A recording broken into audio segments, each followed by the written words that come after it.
And welcome to the ACC Student News. The news students can use. I'm Brandon Denani. And I'm Haley Kramer. And here are today's top stories. Indiana Governor Mike Pence is up for the vice presidency. Pence was elected governor of Indiana in 2012. In office, he has been praised for bringing Indiana residents huge tax cuts. But not all of Indiana was proud to call him governor.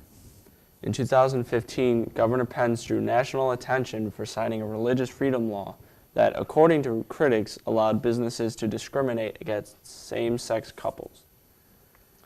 The law was quoted as giving businesses the right to turn away gay and lesbian customers in the name of religious freedom.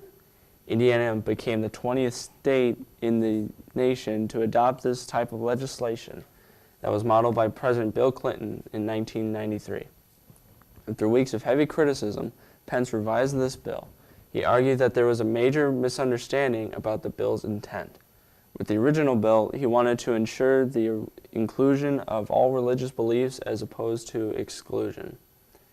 Even though, according to polls, Pence has a low ranking in public approval, it is not as low as Trump or Hillary despite his misunderstandings. Many politicians believe that Pence is VP material.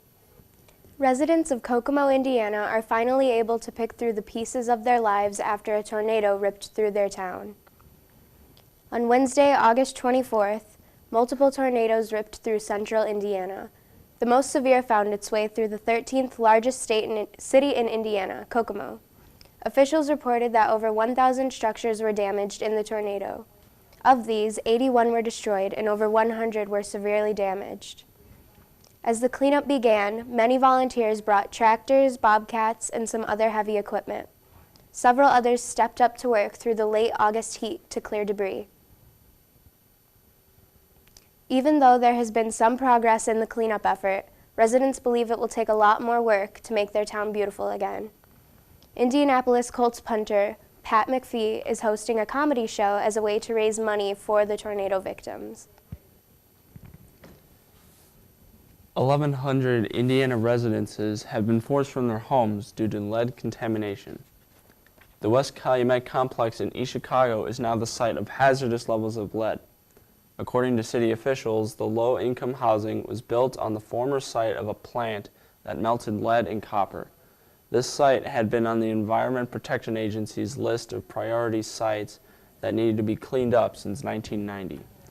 Many residences are now being informed that the top 6 inches of their soil has 30% more lead in their soil than is considered safe for children to play in.